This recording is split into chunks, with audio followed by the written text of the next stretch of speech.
இட்லி எப்பா இட்லி போட்ட சமான எவ்வளவு பெரிய பூகம் வந்தாலும் சரிடா நீ ஒரு ஆள் எஸ்கேப் ஆயிருப்பா. Welcome to erection channel. எங்களோட வீடியோஸ் உங்களுக்கு பிடிச்சிருந்ததுன்னா லைக் பண்ணுங்க, கமெண்ட் பண்ணுங்க, ஷேர் பண்ணுங்க, மறக்காம சப்ஸ்கிரைப் பண்ணுங்க. ஓகே, இப்போ என்ன வீடியோ பார்க்க போறோம்னா தம்பி போமா அவங்க சேனல் தான் பார்க்க போறோம். ரீசா போட்ட வீடியோ தான் பார்க்க போறோம். பார்க்கலாமா?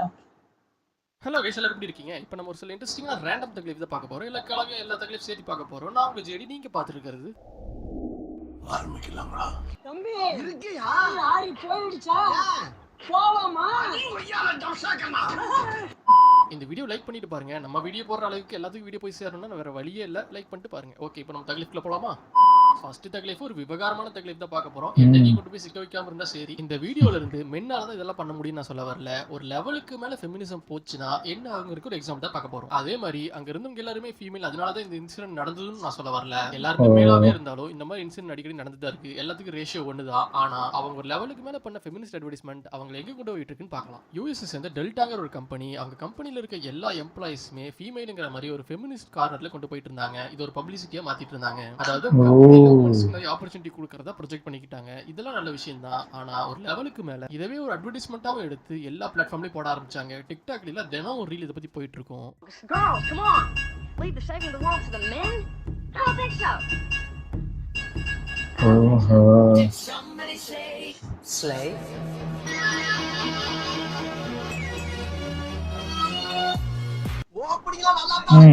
என்ன தெரியல. அமெரிக்கால இந்த மாதிரி அட்வர்டைஸ்மெண்ட்லாம் போட்டா என்ன நடக்கும்னு சொல்லவே வேண்டாம். அவங்க இந்த மாதிரி அட்வர்டைஸ்மெண்ட் போட்டு பீக்ல போயிட்டு இருக்கும்போது இப்படி ஒரு சம்பவம் நடந்தது. Girls, come on. என்னது? Saving the world to the men? I don't think so. I don't think so. Did somebody say slave? சரி, அடுத்து என்னாச்சு?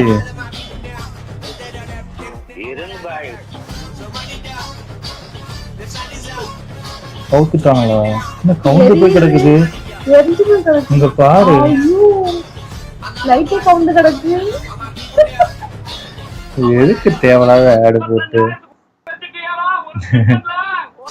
அமெரிக்கால இருக்க நியூயார்க்ல டபுள் லைன் போர்ட்ல வச்சிருந்தாங்க. அதாவது டபுள் லைன் போர்ட்னா என்னன்னா, ரெண்டு தூரமா இருக்க சிட்டிஸை லைவா கேமராவையும் டிஸ்பிளே யூஸ் பண்ணி கனெக்ட் பண்றது. கிட்டத்தட்ட ஒரு வீடியோ கால் தான், ஆனா லைவா கனெக்ட் பண்ற மாதிரி பெரிய டிஸ்பிளே கனெக்ட் பண்ணி வச்சிருப்பாங்க. ரெண்டு சிட்டிஸ்ல இருக்க மக்களும் ஒருத்தருக்கு ஒருத்தர் பேசிக்குவாங்க, ஃபன் ஏதோ பண்ணிக்குவாங்க. இதுக்கு தான் அந்த டபுள் லைன் போர்ட்ல வைக்கிறது. இது ஒரு சில கம்பெனிஸ் அப்பப்போ ப்ரொமோஷனாவும் யூஸ் பண்ணுவாங்க. ஆனா நியூயார்க்ல இருக்க டபுள் லைன் போர்ட்ல உடனே க்ளோஸ் பண்ற மாதிரி ஆயிருச்சு. க்ளோஸ் பண்றதுக்கு நிறைய காரணங்கள் இருந்தாலும் ஒரு முக்கியமான காரணம்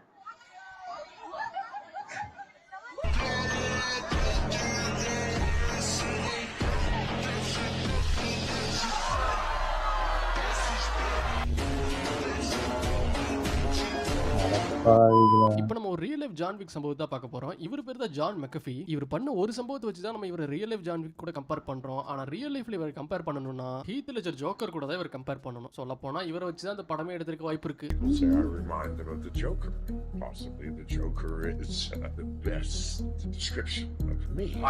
1989ல இவர் தான் ஃபர்ஸ்ட் ஆன்டிவைரஸ் கிரியேட் பண்ணாரு. நாசா கூட ஒர்க் பண்ணிருக்காரு. யூஎஸ் கவர்மெண்ட் கூட ஒர்க் பண்ணிருக்காரு. பெரிய போர்ட்ஃபோலியோ கொண்டவர் தான். ஆனா அதே மாதிரி யூஎஸ் கவர்மெண்ட்னால இவர் தேடப்பட்டிருக்காரு. இவர் லைஃப் ஒரு குழப்பமான மிஸ்டீரியஸான லைஃப். இவர் லைஃபை பத்தி ஒரு தனி வீடியோ போடலாம். ஆனா அந்த வீடியோல இவர் லைஃப்ல பண்ண பாதி விஷயத்தை தான் சொல்ல முடியும். அதுக்கு மேல சொன்னா வீடியோ தூக்கிடுவாங்க. எதுக்காக இவர் ஜான் கூட கம்பேர் பண்றோம்னா 2012 அப்ப யூஎஸ் கவர்மெண்ட் பண்ண ஒரு ரைட்ல, இவர் வீட்ல பண்ண ரைட்ல அவர் வளர்த்துன டாக கொண்டுறாங்க. மனுஷன் அதுல கடுப்பாகி யூஎஸ் கவர்மெண்ட்ல இருக்க முக்கியமான ஆபீஸ்க்கு எல்லாமே லேப்டாப்ஸ் கிஃப்ட் பண்ற மாதிரி கிஃப்ட் பண்ணிருக்காரு. அந்த லேப்டாப்ஸ்ல எல்லாத்துலயுமே மால்வேரை ஏத்தி கொடுத்திருக்காரு. அவங்க என்னெல்லாம் பண்றாங்களோ அதெல்லாம் ரெக்கார்ட் பண்ணி அப்படியே இவருக்கு ப்ரொஜெக்ட் பண்ற மாதிரி ஒரு மால்வேரை ஏத்தி கொடுத்திருக்காரு. கவர்மெண்ட் ஆபீசர்ஸும் அந்த லேப்டாப் யூஸ் பண்ணி பல வேலைகளை பண்ணிருக்காங்க.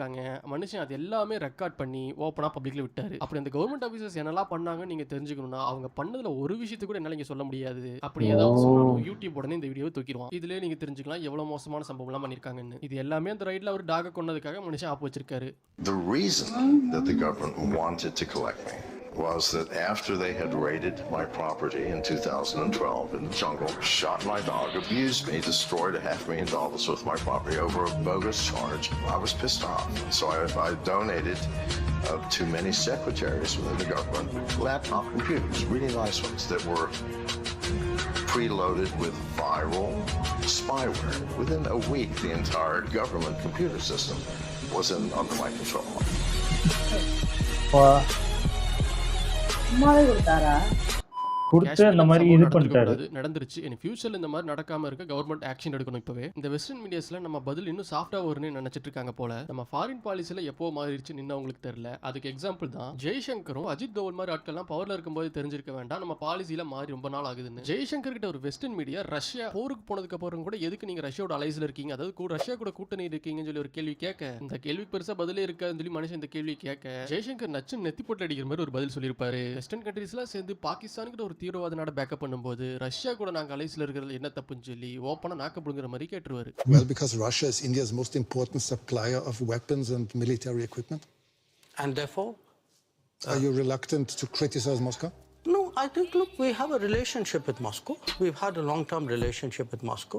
I think it's important to look at that history of the relationship. It was a relationship built in a period when Western democracies used to arm a military dictatorship called Pakistan. Western democracies used to arm a military dictatorship called Pakistan.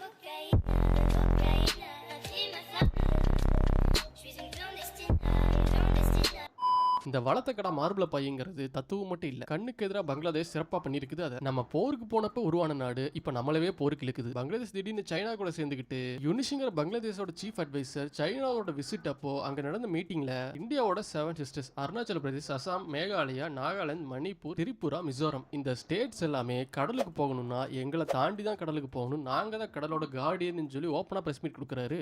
States of India, eastern part of India, called 7 Sisters. They are landlocked country, landlocked region of India. They have no way to reach out to the ocean.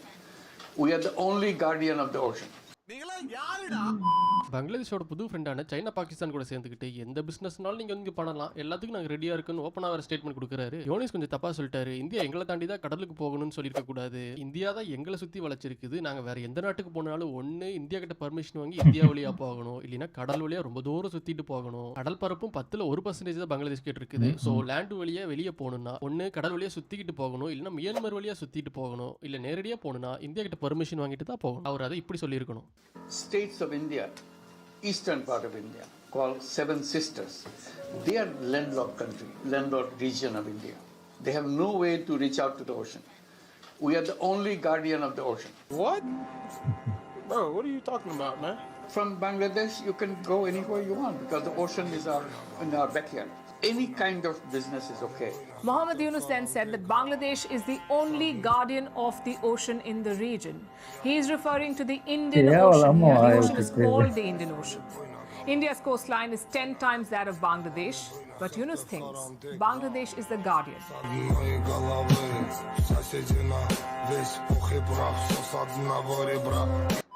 Pakistan minister கிட்ட ஒரு western media நீங்க இத்தனை வருஷமா தீவிரவாதிகளை ஆதரிச்சுட்டு இருக்கிறத பத்தி கேட்கும்போது யாருமே எதிர்பார்க்காத மாதிரி மனுஷன் ஆமா பிரிட்டனுக்காகவும் அமெரிக்காவுக்காகவும் நாங்க இத்தனை வருஷமா பண்ணிட்டு தான் இருந்தோம் அப்படின்னு ஓப்பனா உடைச்சிட்டாரு. You do admit, sir, that Pakistan has had a long history of backing and supporting and training and funding these terrorist organizations.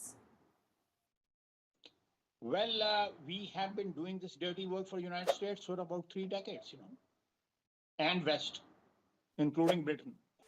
India மேல நடந்த இந்த அட்டாக் இஸ்ரேலுக்கு கிடைச்ச சான்ஸ் மாதிரி இந்தியாவுக்கு இது ஒரு நல்ல சான்ஸ். பாகிஸ்தான் வாழ்க்கையில கனவுல கூட நம்மளை தொடாம பண்றதுக்கு இது ஒரு நல்ல சான்ஸ். இந்திய அரசாங்கம் தான் இனி முடிவெடுக்கணும், நம்ம டிஃபென்சிவ் மோட்லயே இருக்க போறோமா இல்ல டிஃபென்சிவ் அஃபென்சிவ் மோடுக்கு மாற போறோமான்னு. அதாவது நம்ம இனி காந்தி கொள்கையிலே போக போறோமா இல்ல சுபாஷ் சந்திர போஸ் கொள்கையை கையில் எடுக்க போறோமான்னு.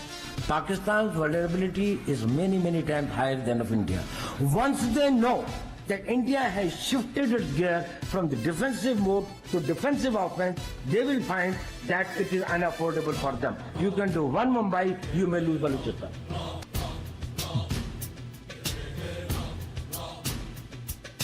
சாவறதா இருந்தாலும் சண்டை போட்டு சாகணும் சார், பயந்து காலில் விழுந்து சாகக்கூடாது. இந்த வீடியோ பிடிச்சிருந்தா லைக் பண்ணுங்க. அடுத்த வீடியோல சந்திப்போம். வரட்டா கைஸ். சூப்பர், நல்லா இருந்துச்சு. அதான் இப்போ நடக்கிற அந்த பிரச்சனையே எடுத்து அதை தக்காக போட்டிருக்காரு. நல்லா இருந்துச்சு எல்லா இதுவும்.